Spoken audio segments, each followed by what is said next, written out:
स्वागत है आपका एक बार फिर हमारे YouTube चैनल कॉमर्स गुरुकुल में। और कल मैंने एक चैप्टर आपका फिनिश किया है, बैंक उत्पत्ति, विकास, कार्य, महत्व और इन सब चीज़ों से संबंधित ये चैप्टर था। ठीक है, बहुत अच्छे तरीके से मैंने उसको समझाया है आपको और आई होप कि आपने अगर उस वीडियो को देखा होगा तो अच्छे से वो आपको समझ में आया होगा। ठीक है, तो आज मैंने बैंकिंग सब्जेक्ट का ही दूसरा चैप्टर लिया है जिसका नाम है, देखिए, बैंकों की कार्य प्रणाली, बैंक के साधन स्रोत। क्या होती है बैंकों की कार्य प्रणाली, इसके विषय में आज हम जानेंगे और कोशिश करूंगा कि आपको बहुत अच्छे तरीके से और एग्जाम्पल के साथ समझा सकूं। ठीक है, अगर आपको मेरी वीडियोस अच्छी लग रही हैं तो आप वीडियो को लाइक कर सकते हैं, शेयर कर सकते हैं और कमेंट कर सकते हैं। ठीक है, चैनल को सब्सक्राइब करके बेल आइकन जरूर दबाएं, क्योंकि जब नया वीडियो अपलोड हो तो उसका जो नोटिफिकेशन है वो आपको सबसे पहले मिल जाए। ठीक है, बाकी तब तो सब ठीक है, स्टार्ट करते हैं आज का टॉपिक। देखिए क्या लिखा है, बैंकों की कार्य प्रणाली, बैंक के साधन स्रोत। अब देखिए, बैंकों की कार्य प्रणाली का मतलब क्या है, बैंकों का कार्य क्या होता है। ठीक है, बैंकों का कार्य क्या होता है और साधन स्रोत का मतलब क्या समझ सकते हैं हम इसको हम इस प्रकार से समझ सकते हैं कि बैंक पूंजी कैसे अपने पास एकत्रित करती है। ठीक है, उसके बारे में हम आज समझेंगे। तो स्टार्ट करते हैं और पढ़ता हूं मैं। देखिए, बुक्स मैं पढ़ रहा हूं, पहले जो वर्डिंग्स लिखी हैं वो मैं आपको पढ़ के सुनाऊंगा और उसके बाद फिर इसको मैं एक्सप्लेन भी करूंगा। ठीक है, फिर बैंक एक ऐसी संस्था है जो वस्तुओं का आदान प्रदान तो नहीं करता परंतु सेवाओं का अवश्य आदान प्रदान करता है। बैंक ऐसे व्यक्तियों से जो अपने धन पर सुरक्षित ब्याज प्राप्त करना चाहते हैं तथा कोई भी जोखिम नहीं लेना चाहते हैं, जिनके पास अतिरिक्त धनराशि है उसकी जमा स्वीकार करता है तथा उन जमाओं को ऐसे व्यक्तियों को देता है जिन्हें वास्तविक रूप से धन की आवश्यकता होती है। ठीक है, फिर बोलना है, उनकी जमा स्वीकार करने के बाद बैंक की सफलता इस बात पर निर्भर करती है कि वह किस प्रकार की विनियोग नीति अपनाता है। बैंक का व्यवसाय कहाँ तक व्यवसायियों बैंकिंग सिद्धांत के अनुरूप तथा उनकी विनियोग संबंधी नीति में क्या सुधार किए जाएं, ये व्यापारिक बैंकिंग की कुछ आधारभूत समस्याएं हैं। बैंक की विनियोग संबंधी नीति का विश्लेषण करने से पूर्व इस बात की विवेचना अपेक्षित है कि व्यापारिक बैंक किन किन स्रोतों से पूंजी प्राप्त करते हैं। देखिए, बैंक एक ऐसी संस्था है जो सामान्य व्यक्तियों के धन को जमा करती है। ठीक है, जैसे हमारे आप जैसे लोग हैं जो भी जॉब करते हैं या बिजनेस करते हैं, तो उससे जो भी हमारा कुछ एक्स्ट्रा बेनिफिट होता है या कुछ प्रॉफिट होता है जिसे हम फ्यूचर सेविंग के लिए रखना चाहते हैं और एक सुरक्षित रखना चाहते हैं, कि मतलब जैसे आपने कुछ वैसा खरीद लिया, गोल्ड खरीद लिया या कुछ ऐसा खरीदा जिसका प्राइस कम ज़्यादा हो सकता है, तो आप इसमें हमेशा क्या रहेंगे, थोड़ा सा चिंतित रहेंगे कि कहीं ऐसा ना हो गोल्ड का प्राइस जो है वो कम हो जाए। आपने शायद हो सकता है आपने शेयर मार्केट में पैसा इन्वेस्ट कर दिया तो हो सकता है उसका भी मार्केट वैल्यू कम ज़्यादा हो जाए। डिबेंचर्स का भी सेम यही होता है। ठीक है, तो क्या करते हैं व्यक्ति कि अपनी जो धनराशि होती है उसको बैंक में जमा कर देते हैं और बैंक जो है उस पैसे को उन व्यक्तियों को देता है जिन व्यक्तियों को लोन की आवश्यकता होती है। लोन के बारे में मैंने आपको बता रखा है, साधारण लोन और आपका व्यक्तिगत लोन हो जाएगा, फिर home loan, car loan, education loan, इन सभी टाइप से क्या है लोन होते हैं और उनको ये लोन प्रोवाइड कराए जाते हैं, जिसके माध्यम से बैंक उनसे ज़्यादा परसेंट में अमाउंट चार्ज करता है। जैसे क्या है कि सेविंग अकाउंट पे आपको पता है कितना इंटरेस्ट मिल रहा है। सेविंग अकाउंट का इंटरेस्ट प्रेजेंट टाइम में अगर देखा जाए तो 3.5% दिया जाता है। ठीक है, थोड़ा सा अगर पहले जाए हम तो ये 4% मिलता था अभी लॉकडाउन से पहले, लेकिन अभी देखी जाए तो अपने देश की आर्थिक स्थिति काफ़ी डमाडोल हो चुकी है। मतलब आप देख ही रहे हैं सभी समस्याएं जो हैं किस तरह हमारे एकदम पक्ष में नहीं है। ठीक है, तो काफ़ी नुकसान हुआ है हमारी कंट्री को, इसकी वजह से रेट ऑफ इंटरेस्ट कम कर दिया गया है। अच्छा, जो लोन लेते हैं जो लोग, उनसे कितना चार्ज किया जाता है, उनका होता है 8%, 12%, ठीक है, 15%। हर लोन की अलग अलग कैटेगरी वाइज उसका रेट ऑफ इंटरेस्ट होता है। ठीक है। तो बैंक जो है इस टाइप से पैसा इन्वेस्ट करता है। अच्छा, बैंक की स्थिति कैसी है, वो किस चीज पर निर्भर करती है? वो निर्भर करती है कि बैंक की विनियोग नीति सिद्धांत कैसा है। ठीक, ये हो गया आपका। अब बात करेंगे आगे, एक हेडिंग दे रखी है इसमें, बैंक की कार्यशील पूंजी अथवा वित्त राशि प्राप्त करने के साधन। तो बैंक की जो कार्यशील पूंजी होती है, जैसे हम कोई बिजनेस स्टार्ट करते हैं तो उसकी एक पूंजी के साथ स्टार्ट करते हैं उसको, है ना, और फिर उसके बाद उस राशि को कैसे प्राप्त करते हैं। जैसे सिंपल सी एक बात है कि अगर जो कंपनी मार्केट में आती है तो वो शेयर्स इशू करती है, डिबेंचर्स इशू करती है, बॉन्ड इशू करती है, और उसी से वो क्या करती है, पूंजी को अपने पास लाती है। ठीक है, और फिर उससे वो व्यापार करती है, व्यापार अच्छा चलता है तो शेयर मार्केट में शेयर की वैल्यूज बढ़ जाती हैं, और अगर मार्केट में व्यापार उतना अच्छा नहीं चल पाता है तो शेयर मार्केट में उसकी वैल्यूज कम हो जाती हैं। फिलहाल कंपनियां जो बहुत बड़े बड़े ब्रॉड एरिया से अपना बिजनेस स्टार्ट करती हैं तो उसमें क्या होता है कि जितने भी उनके शेयर्स होते हैं या उनके डिवेंचर्स होते हैं वो प्राइस हाई लेवल से होते हैं। ब्रोकरेज का भी काफ़ी इसमें गहरा प्रभाव पड़ता है। चलिए पढ़ता हूं मैं। एक व्यापारिक बैंक अपनी कार्यशील पूंजी अथवा वित्त राशि निम्नलिखित साधनों से प्राप्त करता है। सबसे पहली बात अगर मैं करूं तो एक व्यापारिक बैंक जो है वो कैसे कैसे अपनी पूंजी को प्राप्त करता है, मैं कुछ हेडिंग्स लिख देता हूं इसमें आपको। जैसे एक हो गया आपका अंश पूंजी, ठीक है, तो अंश पूंजी मतलब शेयर्स को क्या करती है, वो इशू करती है। अब शेयर्स में भी कई टाइप्स के शेयर होते हैं। आपका एक इंपॉर्टेंट मैं आपको बता देता हूं, प्रेफरेंस शेयर होता है आपका एक, और एक होता है इक्विटी शेयर। ठीक है, तो इक्विटी शेयर और प्रेफरेंस शेयर जो है वो आपका पार्ट जो है वो अकाउंटेंसी का है। ठीक है, तो अकाउंटेंसी में आप इसके बारे में पढ़ेंगे। शेयर नाम का एक पूरा चैप्टर है, डिबेंचर नाम का एक पूरा चैप्टर है। इस टाइप से कंपनी जो है इशू कर देती है। निक्षेप अथवा धन जमा, निक्षेप हो जाएगा आपका दूसरा पॉइंट। तो निक्षेप के थ्रू जो है वो पैसा क्या करती है, अपने पास लाती है, मतलब धन जमा करके बॉन्ड टाइप से एक पैसा जो निर्गमित करती है उस टाइप का। ठीक है, फिर उसके बाद ऋण। बैंक क्या कर, मतलब कोई भी कंपनी बैंक है तो क्या करती है, ऋण ले सकती है वो। अब ऋण कहाँ से ले सकती है वो, बताइए, ऋण कहाँ से ले सकती है वो? ऋण ले सकती है वो आरबीआई से, ठीक है, और अदर बैंक से। ठीक है, तो आपने देखा होगा जो मूवीज बनती हैं उनका जो स्टार्टिंग में एड, मतलब जो भी उनके कास्ट होते हैं उसमें लिखा होता है yes bank, ICI bank, United bank, उन लोगों ने पैसा उसमें इन्वेस्ट कर रखा होता है, इसलिए उन बैंक्स का नाम उसमें आता है। ठीक है, फिर साख निर्माण। साख निर्माण आप जानते हैं क्रेडिट क्रिएशन, जो कि मैंने बताया आपको कैसे क्रेडिट क्रिएशन होता है। फिर बताया है सुरक्षित कोष। सुरक्षित कोष क्या हो गया आपका, फोर्थ पॉइंट आपका क्या है, फोर्थ पॉइंट आपका है साख निर्माण। ठीक है, तो साख निर्माण तो मैंने आपको अच्छे से समझा रखा है, पिछले वीडियोज में दे रखा है। और फिफ्थ पॉइंट है आपका सुरक्षित कोष। तो सुरक्षित कोष के माध्यम से भी पैसा इकट्ठा करती है। सुरक्षित कोष हो जाएगा आपका भविष्य निधि हो गया, चीट फंड हो गया, है ना, तो हुंडी हो गया, ये सब चीजें क्या एक टाइप का फंड होता है इनका, और इनके द्वारा ये पैसा जो है ये इकट्ठा करते हैं। चलिए इनको अब एक्सप्लेन से और ब्रीफली पढ़ते हैं। ठीक है, ये तो इनके इंपॉर्टेंट पॉइंट्स हो गए, और मैं इसको अब अच्छे से एक्सप्लेन करता हूँ। ठीक, सबसे पहला पॉइंट आपका रहेगा अंश पूंजी। अंश पूंजी क्या होती है ये समझना जरूरी है। अगर आपने शेयर चैप्टर थोड़ा सा भी आप जानते होंगे शेयर चैप्टर के बारे में, आपके पास अकाउंट्स की बुक होगी अगर, तो आप उसको खोलिए, उसमें देखिए पूरा शेयर के बारे में बता रखा है कि अंश पूंजी क्या होती है, कैसे कैसे इसमें सारी चीजें होती हैं। तो एक्सप्लेन करता हूं मैं इसको। शेयर कैपिटल, जिसको हम क्या बोलते हैं, अंश पूंजी। ठीक, पढ़ता हूं मैं। आधुनिक बैंकों की प्रकृति मिश्रित पूंजी वाली कंपनियों के समान ही होती है।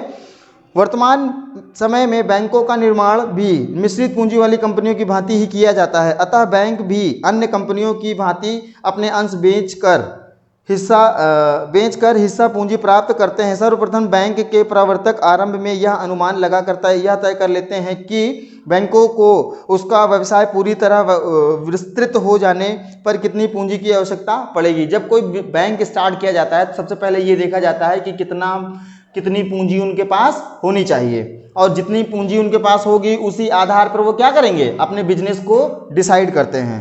ठीक है, यह बैंक की अधिकृत पूंजी होती है। ठीक है, ये जो आपकी शेयर कैपिटल होती है यही बैंक की क्या हो जाती है, एक ऑथराइज्ड कैपिटल हो जाती है। यह आवश्यक नहीं है कि यह समय पूंजी विभिन्न अंशधारियों को बैंक को प्रारंभ होने के समय वितरित कर दी जाए। बैंक किसी भी समय अपनी अधिकृत पूंजी से अधिक पूंजी राशि प्राप्त नहीं कर सकता। सिंपल सी बात है, जितना ऑथराइजेशन होता है, ठीक है, बैंक की सबसे पहले शेयर कैपिटल तो आपकी जो हो गई वो तो हो ही गई, उसके बाद आपकी एक होगी अधिकृत पूंजी, है ना। अधिकृत पूंजी को हम ऑथराइज्ड कैपिटल बोलते हैं, ठीक है। ऑथराइज्ड कैपिटल जो है आपको, ये जो मैं आपको पढ़ा रहा हूं आप इसको ध्यान से पढ़िएगा, ध्यान से सुनिएगा और समझिएगा।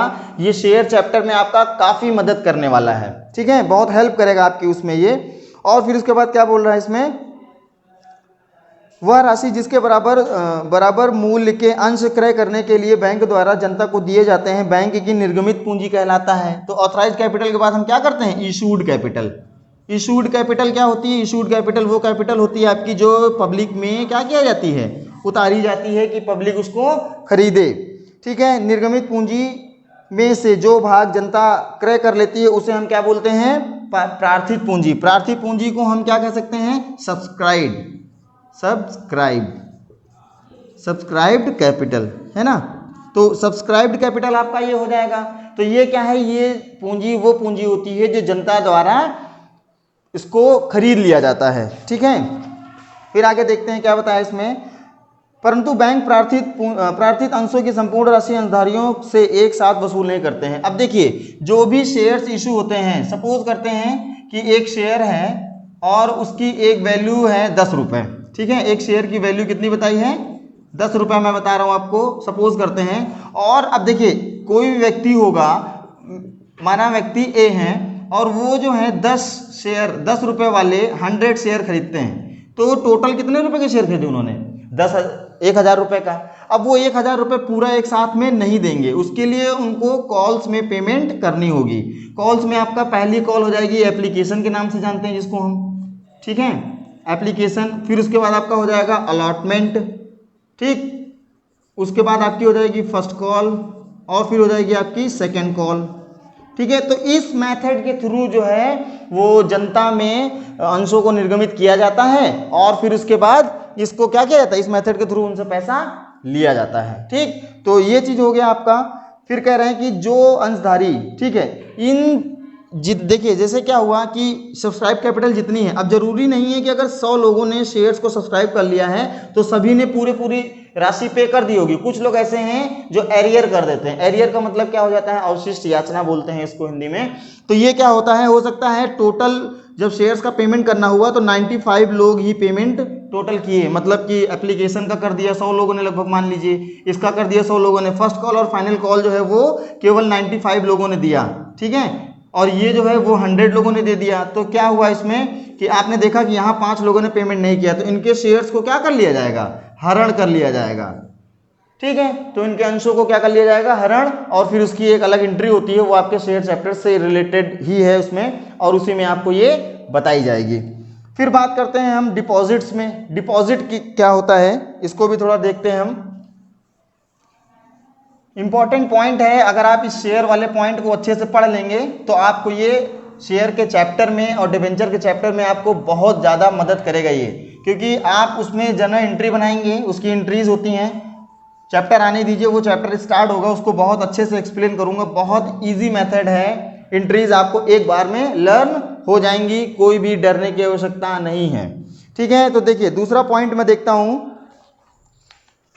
लिखा है बैंकों को, देखिए हेडिंग है निक्षेप अथवा धन जमा, ठीक। क्या लिखा है, बैंकों द्वारा प्राप्त पूंजी प्राप्त करने का सबसे अधिक महत्वपूर्ण साधन जमा रूप से धनराशि प्राप्त करना है। साहूकार महाजन की तुलना में आधुनिक बैंकर की कार्य प्रणाली में यही अंतर है कि साहूकार तथा महाजन अपनी पूंजी को ऋण पर देते हैं, जबकि बैंक दूसरों से निक्षेपों के रूप में पूंजी प्राप्त कर उसे ऋण देते हैं। इस संबंध में यह स्मरणीय है कि बैंक को केवल प्रारंभिक निक्षेप अथवा नगद जमा के रूप में ही पूंजी प्राप्त होती है। व्युत्पन्न निक्षेप या साख जमा, क्रेडिट डिपॉजिट की बात करें तो के द्वारा केवल साख निर्माण ही होता है। बैंक अपने यहाँ सामान्यतः निम्न प्रकार के खाते खोलने की सुविधा प्रदान करता है, ठीक है, कौन कौन सी सुविधा खाते खोलने की प्रदान करता है? तो सबसे पहला अगर आप जानते होंगे तो उसको हम बोलते हैं करंट अकाउंट। करंट अकाउंट जितने भी बिजनेसमैन होते हैं सबका क्या होता है? एक करंट अकाउंट, जिसको हम हिंदी में बोलते हैं चालू खाता। ठीक है, जितने भी लोग पैसा जमा करते हैं वो सब जो है, व्यापारियों की बात हो रही है यहाँ पर। उसके बाद आपका दूसरा बात करेंगे तो सेविंग हो जाएगा आपका। ठीक है, सेविंग अकाउंट। सेविंग अकाउंट का फंडा अलग है, इसका जो लोग हैं वो मतलब व्यक्तियों के द्वारा इसके खाते को खोला जाता है ना। इस खाते को व्यक्ति लोग खोल सकते हैं और इस खाते को कौन खोल सकता है? व्यापारिक, फर्म, कंपनी, संस्था। ठीक है, तो ये सभी लोग इस करंट अकाउंट खोल सकते हैं, व्यक्तियों द्वारा ये खोला जा सकता है। इसमें आपका हो जाएगा मेल, फीमेल, ये सारी चीज़ें हो जाएंगी आपकी। इससे आपको कोई वो करने की आवश्यकता नहीं है। जो माइनर होते हैं, जैसे जो 18 साल से कम होते हैं, उनके खाते भी इसमें खोले जा सकते हैं। ठीक, चालू खाता मैं पढ़ता हूँ थोड़ा सा। चालू खाता, चालू खाते से आज से उस खाते से है जिसमें एक दिन में कई बार रुपया जमा किया जा सकता है तथा कई बार रुपया निकाला जा सकता है। अर्थात इस खाते में रुपया जमा करने व्यावसायिक संस्थाओं द्वारा खोला जाता है। देखिए यही चीज़ बताई जा रही है जो मैंने आपको बताया। ठीक है, ठीक, और इसमें पैसा निकालने और जमा करने की कोई भी प्रतिबंध नहीं होता है। मतलब आप कई बार पैसा निकाल लें। देखिए आप जानते हैं व्यापारियों को दिन भर में कई बार पेमेंट करना होता है और कई बार पेमेंट रिसीव भी करना होता है। ठीक है, तो इसमें जो है आपको इंटरेस्ट नहीं मिलता है। बात को ध्यान रखिएगा, करंट अकाउंट में कभी भी इंटरेस्ट नहीं दिया जाता है, लेकिन सेविंग अकाउंट में इंटरेस्ट दिया जाता है। ठीक, तो ये चीज़ भी आपको जानना बहुत जरूरी है। फिर बोल रहा है इस प्रकार का खाता प्राय व्यापारियों द्वारा व्यावसायिक संस्थाओं द्वारा खोला जाता है क्योंकि इनमें बार बार रुपया निकालने तथा जमा करने की आवश्यकता होती है। इन खातों पर बैंक ब्याज नहीं देते हैं, बल्कि बैंक कुछ दशाओं में खातेदारों के सेवा देने के उसमें जो है अपोजिट में कुछ चार्जेस के रूप में पैसा, बैंक वे के रूप में पैसा काट भी लेते हैं। ठीक है, सर्विस चार्जेस कहते हैं इसको। ऐसा इसलिए क्योंकि चालू खाते में जमा धनराशि का उपयोग बैंक ऋण देने में नहीं कर पाते हैं, क्योंकि उन्हें यह नहीं पता होता है कि खाता धारक जो है वो कब पैसा निकाल ले। ठीक है, तो आपको ये बात क्लियर हो गई कि जो धनराशि चालू खाते में जमा होती है उस धनराशि को बैंक ऋण देने में उपयोग नहीं करता है। तो कौन से धनराशि का उपयोग करता है? सेविंग अकाउंट में। ठीक है, सेविंग अकाउंट में जमा किया हुआ धन जो है वो क्या करता है? वो बैंक ऋण देने में प्रयोग में ला सकता है। ठीक, आगे देखते हैं। इसमें बोला है चालू खाता खोलने की विधि। आपके लघु उत्तरीय प्रश्न में यह क्वेश्चन आ सकता है कि चालू खाता क्या होता है। पहली बात तो आपका यही हो गया। दूसरा आपका आ सकता है कि चालू खाता खोलने की विधि क्या होती है। तो चालू खाता खोलने की विधि आपको मैं बता रहा हूं कैसे होगा। बैंक में चालू खाता खोलने के लिए किसी भी व्यक्ति या संस्था को एक आवेदन पत्र भरना पड़ता है। यह आवेदन पत्र बैंक से निःशुल्क प्राप्त होता है। मतलब कि अकाउंट ओपनिंग फॉर्म जो होता है उसी को हम एप्लीकेशन फॉर्म बोलते हैं। आप जाते हैं बैंक से फॉर्म लेते हैं और फॉर्म फिल करके सबमिट कर देते हैं और आपका अकाउंट खुल जाता है। ठीक है, ये प्रोसेस तो सेम ही है। इसमें आवेदन पत्र में निम्नलिखित बातों का उल्लेख होता है, जैसे कि चालू खाता खोलने वाले व्यक्ति को इस बात की घोषणा करनी होती है कि उसने बैंक के सभी नियमों को अच्छी प्रकार से पढ़ लिया है और वह उनका पूर्ण रूप से पालन करेगा। पहली बात तो ये होगी। दूसरी बात, व्यक्ति का नाम, फोटो, व्यवसाय एवं पूरा पता भी लिखा होना चाहिए उसमें। व्यक्ति का परिचय कराने वाले किसी पुराने ग्राहक को साक्षी के रूप में, नॉमिनी नहीं हो सकता इसमें कुछ ऐसा होगा जैसे कि मतलब एक गवाही टाइप का होता है। जब आप अकाउंट खुलवाने जाते हैं तो बैंक कहता है ना कि गवाही लेकर आइए, है ना। तो गवाही कौन हो सकता है? जिस व्यक्ति का खाता उसी अकाउंट में, उसी बैंक में हो, वही व्यक्ति आपके साथ में गवाही दे सकता है कि हाँ ये व्यक्ति को मैं भली भांति जानता हूँ। ठीक है, व्यक्ति के पूर्ण हस्ताक्षर होने चाहिए। व्यक्ति के नमूने के हस्ताक्षर होने चाहिए कि मतलब कैसा हस्ताक्षर वो करता है। जैसे वो, क्योंकि अब करंट अकाउंट खोला जाएगा तो करंट अकाउंट में क्या है, साइन करके चेक दे दी जाएगी। तो उसमें व्यक्ति तो आता नहीं है, दूसरा व्यक्ति, तीसरा व्यक्ति, चौथा व्यक्ति, एक दिन में 3-3, 4-4 चेक्स लगाई जाती हैं। तो उसमें साइन ही सबसे ज़्यादा मायने रखता है। ठीक है, अब देखिए कुछ तो इसका एक घोषणा पत्र का नमूना भी लिखा है इसमें। मैं इसको बना के बता देता हूँ आपको। हालांकि ये जो है इतना पूछा नहीं जाता है, लेकिन फॉर्मेट में है तो मैं बता देता हूँ। इम्पॉर्टेंट तो ही है क्योंकि आपने देखा है इस बार के मार्क्स को मद्देनजर रखते हुए जो है हमें घोषणा पत्र का नमूना, ठीक है,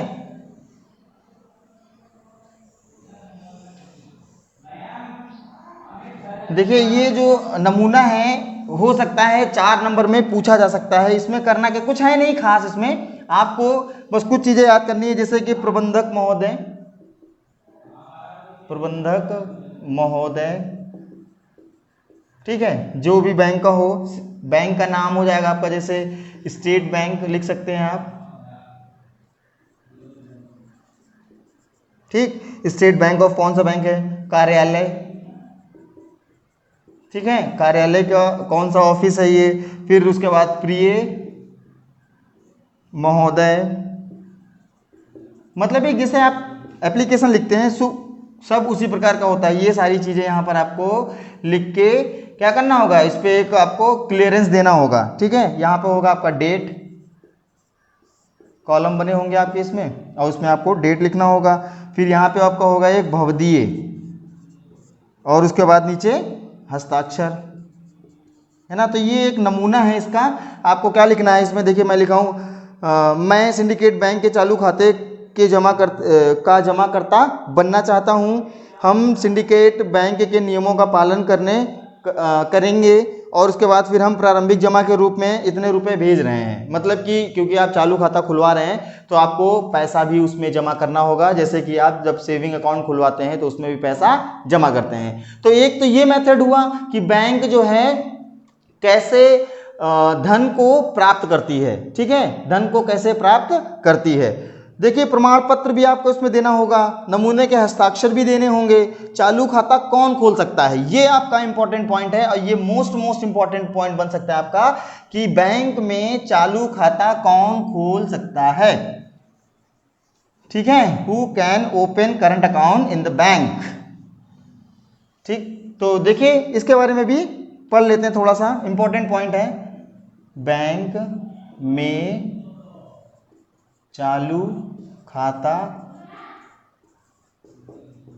कौन खोल सकता है ना, खोल सकता है ना। तो ये भी आपका बहुत इंपॉर्टेंट पॉइंट है। क्या बोल रहा है, निम्नलिखित व्यक्ति या संस्थाएं किसी भी बैंक में अपना चालू खाता खुलवा सकते हैं। सबसे पहली बात करें अगर हम अकेला व्यक्ति, तो अनुबंध मतलब कॉन्ट्रैक्ट करने योग्य कोई भी व्यक्ति बैंक में अपने नाम से चालू खाता खोल सकता है। मतलब कि जो ठेकेदार लोग होते हैं, जो कॉन्ट्रैक्टर होते हैं, उनकी कॉन्ट्रैक्ट कंपनी का एक नाम होता है, ठीक है, उसके थ्रू वो खाता खुलवा सकते हैं। और इसमें आगे क्या बोला है, पागल, दिवालिया तथा अवयस्क मतलब 18 साल से कम आयु वाले व्यक्ति अनुबंध करने के योग्य नहीं होते हैं। मतलब वो व्यक्ति जो दिवालिया हो चुके होते हैं। अब दिवालिया क्या होता है, दिवालिया को इंग्लिश में इंसॉल्वेंट बोलते हैं, और आपका ये बीकॉम फर्स्ट ईयर में एक चैप्टर है आपका इंसॉल्वेंसी, ये पूरा एक चैप्टर है, आपको ये पढ़ना होगा उसमें। फिर क्या बोल रहे हैं, इस कारण वे अपने नाम से खाता नहीं खोल सकते, किंतु अवयस्क व्यक्ति का संरक्षक अपने नाम से खाता खोल सकता है। दूसरी बात अगर हम करें, पहला पॉइंट क्या हो गया, अकेला व्यक्ति खाता खुलवा सकता है ना, अकेला व्यक्ति, तो अकेला व्यक्ति हो गया आपका। दूसरा पॉइंट मैंने आपको क्या बता रहा हूं मैं आपको, संयुक्त नाम से, संयुक्त नाम से मतलब क्या हो जाएगा, ज्वाइंट, संयुक्त नाम से, है ना। संयुक्त नाम से क्या बोल रहा है, 2 या 2 से अधिक व्यक्ति मिलकर संयुक्त रूप से खाता खोल सकते हैं। इसके लिए उन्हें संयुक्त नाम वाला आवेदन पत्र भरना होता है।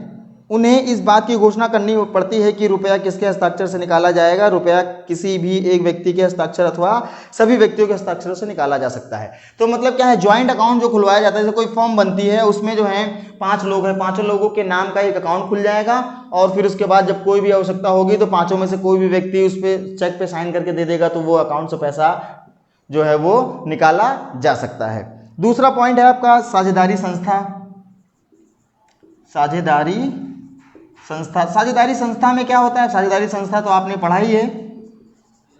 साझेदारी संस्था में साझेदार होते हैं, जो भी ABC साझेदार होते हैं, उनके द्वारा ये खाता खोला जाता है। देखिए क्या बोल रहे हैं, एक साझेदारी संस्था भी बैंक में खाता खोल सकती है। साझेदारी संस्था को खाता खोलते समय साझेदारी संलेख की एक प्रतिलिपि बैंक को देनी पड़ती है। मतलब कि उनका क्या कॉन्ट्रैक्ट है, किस पर्पज से उनका बिजनेस है, उसके विषय में सारी चीजें उसमें मेंशन होनी चाहिए, जिसके माध्यम से वो क्या है, साझेदारी संस्था के द्वारा खाता खुलवा सकते हैं। उसका एक फोटोकॉपी या एक उसका सर्टिफिकेट उन्हें बैंक को सबमिट करना पड़ता है, ठीक। तो ये बोल रहा है, इसके अतिरिक्त सभी साझेदारों के नमूने के हस्ताक्षर भी बैंक को देने पड़ते हैं। साझेदारी परस्पर यह तय कर सकते हैं कि उनमें से कोई एक व्यक्ति ही रुपया निकाल सकता है या तो सभी लोग रुपया निकाल सकते हैं। तो ये सेम चीज़ होगी संयुक्त नाम से और साझेदारी के नाम से आपका।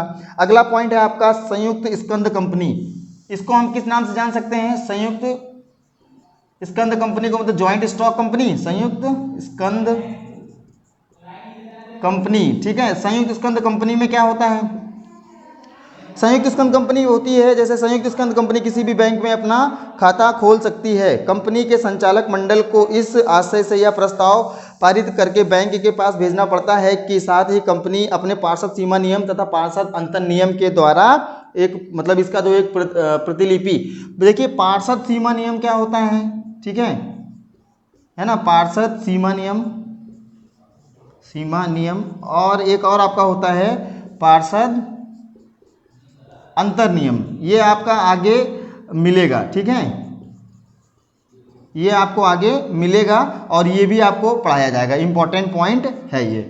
ठीक, तो एक आपका ये पॉइंट हो गया। संयुक्त ये भी खाता बैंक में खुलवा सकती हैं। ज्वाइंट स्टॉक का बिजनेस क्या होता है कि ये जो है स्टॉक से रिलेटेड वर्क करते हैं, जैसे शेयर मार्केट। एग्जांपल के तौर पर मैं आपको बता दूं, गैर व्यापारिक संस्थाएं, non trading organisations. Non trading organisations का एक पूरा चैप्टर है आपके अकाउंटेंसी में, और आप इसको कैसे पढ़ेंगे। नॉन ट्रेडिंग ऑर्गेनाइजेशंस का मेन मुख्य उद्देश्य क्या होता है? उनका प्रॉफिट अर्न करना नहीं होता है, ठीक है। जैसे ये ट्रस्ट होते हैं, ठीक है, ट्रस्ट का मतलब है कि जो सोशल वेलफेयर के लिए होते हैं, जो जनता की मदद करते हैं, ठीक है, जनता की मदद करते हैं कि कैसे वो मतलब उनको मदद करते हैं, उनकी फाइनेंशियल मदद करते हैं, उनको कैसे कहीं काम दिलाया जाता है, खाना पीना दिलाया जाता है, और भी कई प्रकार के कार्य इसमें किए जाते हैं। जैसे कि मैं थोड़ा पढ़ देता हूँ। गैर व्यापारिक संस्थाएं वे संस्थाएं होती हैं जैसे नगर निगम, स्कूल, विद्यालय, महाविद्यालय, मनोरंजन क्लब, सहकारी संस्था, अनाथालय, धार्मिक संस्थाएं आदि भी अपने नाम से बैंक में चालू खाता खोल सकती हैं। तो इसका कहने का मतलब ये हुआ कि ये जो भी संस्थाएं होती हैं ये क्या करती हैं? ये अपना खाता खुलवाती हैं, उनके पास जो भी डोनेशन, चंदा, सब्सक्रिप्शंस आते हैं उन पैसे को ये जैसे आपका ट्रस्ट हो गया, ठीक है, धार्मिक संस्थाएं हो गई। आपको पता है कि बड़े बड़े जो धार्मिक संस्थाएं हैं, ठीक है, जैसे वैष्णो देवी हो गया, साईं बाबा हो गया, तिरुपति बालाजी हो गया, यहाँ पर चढ़ावा भी काफ़ी मतलब बड़े अमाउंट में चढ़ाया जाता है। उस पैसे को कैसे कहाँ पर इन्वेस्ट करना है, कैसे गरीबों में बांटना है, तो ये सब सारा चीज़ें प्रशासन वहाँ का ये सब चीज़ें देखता है। ठीक, फिर उसके बाद हो गया न्यूनतम जमा राशि। एक न्यूनतम जमा राशि होती है चालू खाते की, हर बैंक की और हर खाते की अलग अलग डिसाइडेड रहती है। कितनी बड़ी कंपनी है उसका खाता खुलवा रहे, उस हिसाब से उसका चालू खाता जमा करने की जो भी मतलब उसमें जमा करने की राशि एक निर्धारित होती है कि इतने से कम आप राशि जमा नहीं कर सकते। तो ये चीज़ें हो गई आपकी। अब चालू खाता खोलने पर बैंक से प्राप्त होने वाली पुस्तकें, कौन कौन सी पुस्तक देती है बैंक? आपको एक देगी क्या? पासबुक, है ना, पासबुक, सिंपली आपको पासबुक भी मिलती है। उसके बाद आपको एक क्या मिलेगा? एक आपको मिलेगी चेकबुक, ठीक है, तो चेकबुक एक आपको मिलती है। ठीक, तो पासबुक एक हो गया आपका, एक हो गया चेकबुक, और एक जमा पर्ची पुस्तक, है ना।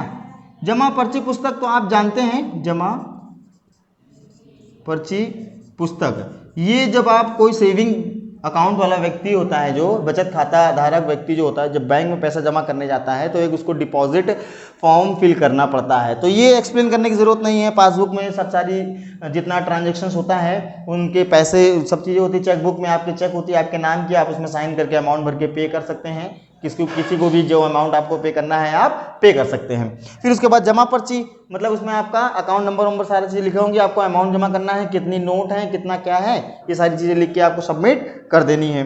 जमा पर्ची का नमूना है, ये आप देख लीजिएगा, इतना नहीं पूछा जाता है इसलिए मैं आपको ये नहीं बताऊंगा, ठीक है। चालू खाते की विशेषताएं या लाभ। अब देखिए, चालू खाते की जो विशेषताएं होती हैं उसमें आप कितना भी पैसा जमा कर सकते हो, मतलब कि कितना भी पैसा आप चालू खाते में जमा कर सकते हो, ये सबसे बड़ी विशेषता हो गई। लेन देन की सुविधाएं, लेन देन की सुविधाएं मतलब ये कि आप एक दिन में चाहो तो कई चेक काट सकते हो, और चाहो तो कितने भी ट्रांजैक्शन उसमें रिसीव कर सकते हो। फिर बोल रही चेक की सुविधा। चेक की सुविधा में क्या होता है? चेक जो आपको दिया जाता है, आपको काफ़ी चेक होते हैं उसमें, ठीक है, और उस चेक के द्वारा आप पेमेंट कर सकते हैं। तो एक चेक की सुविधा हो गई। साख पत्रों का संग्रहण। साख पत्रों का संग्रहण में आपका कौन कौन सा आ जाएगा? जैसे कि मैं आपको बता दूं, एक हो गया आपका BR, BP, और हुंडी, है ना। तो ये सब क्या है, ये जो हो गए आपके, ये सब एक विपत्र हो गए, इनके द्वारा भी पेमेंट रिसीव किया जाता है, ये भी हो गया। अन्य सुविधाएं कई प्रकार की होती हैं, विदेशों से पैसा मंगाने का और उसको कन्वर्ट कराने का, ये सारी सुविधाएं भी बैंक द्वारा दी जाती हैं। ठीक है, तो आपका एक हो गया। फिर दूसरा पॉइंट आपका है फिक्स्ड डिपॉजिट अकाउंट। दूसरा जो हेडिंग है आपकी वो है फिक्स्ड डिपॉजिट अकाउंट। इसको कैसे हम समझ सकते हैं, देखते हैं क्या होता है ये फिक्स्ड डिपॉजिट। आपको नाम से ही लग रहा होगा एफडी, है ना। एफडी क्या होती है, इसके बारे में भी थोड़ा सा जान लेते हैं। क्या होती है एफडी? सावधि निक्षेप खाता। क्या है? सावधि निक्षेप खाता। ये आपका एक पॉइंट है, सावधि निक्षेप खाता। ठीक है, ये भी आपको पढ़ना पड़ेगा, क्या है ये भी पॉइंट में है आपके।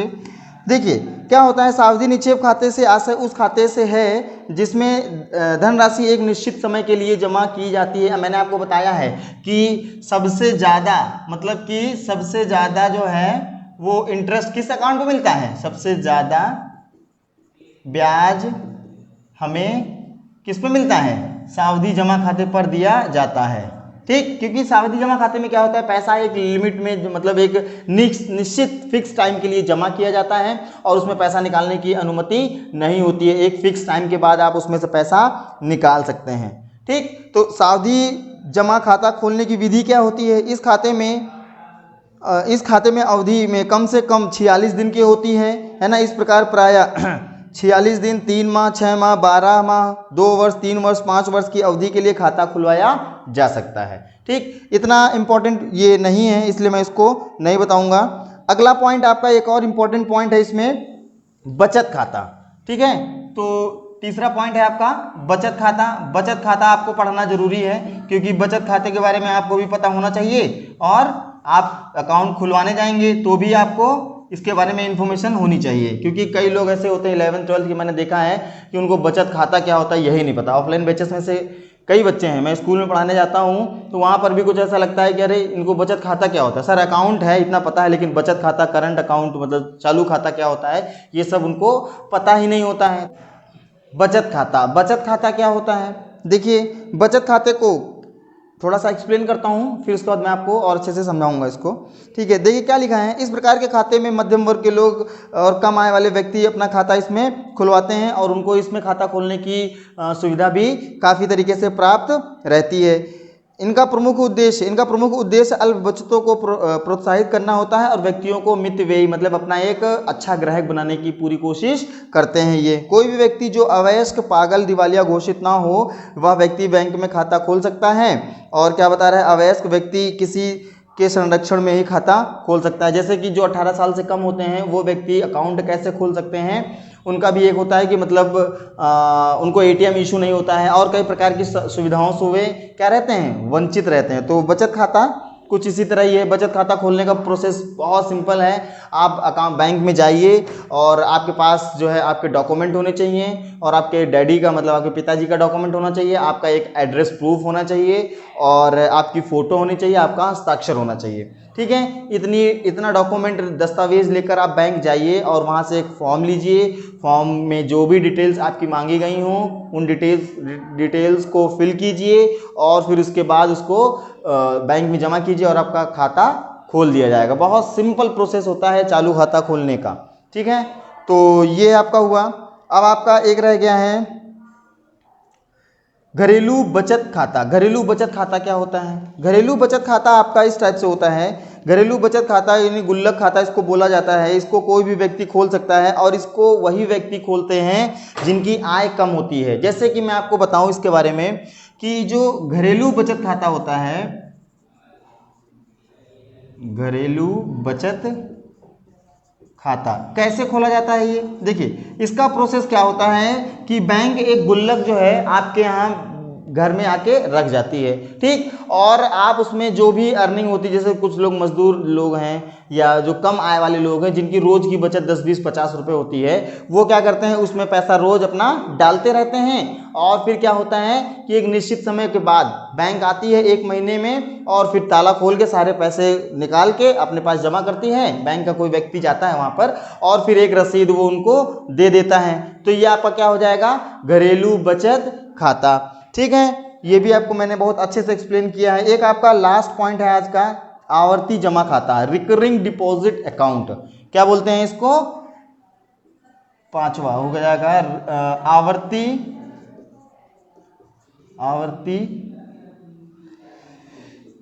जमा खाता। ठीक है, तो ये कैसे क्या होता है इसमें, ये आपका जो है डिपॉजिट अकाउंट होता है, रिकरिंग डिपॉजिट अकाउंट बोलते हैं इसको, है ना। ये क्या होता है, देखिए कोई भी व्यक्ति एक आवेदन पत्र भरकर इस बैंक में खाता खोल सकता है। और आवर्ती जमा खाता 10 रुपए की गुणन वाली जैसे 10, 20, 30, 40 आदि की राशि में मासिक किस्तों में खोला जा सकता है, जिसको आज के नाम में हम क्या जानते हैं, SIP। ठीक है, तो ये होता है आपका SIP। मासिक किस्त की न्यूनतम राशि 10 रुपये तथा अधिकतम राशि 1000 रुपये होती है। रुपया जमा करते समय निकालते समय बैंक के पास पासबुक ले जाना आवश्यक होता है। जमाकर्ताओं की प्रतिभूति पर जमा की राशि के 90% वो ऋण ले सकता है। ये भी बहुत अच्छी सुविधा है इस पे कि अगर आपने 10,000 रुपये जमा कर रखा है तो आप 9,000 रुपये तक का ऋण भी उसी राशि पर ले सकते हैं आप।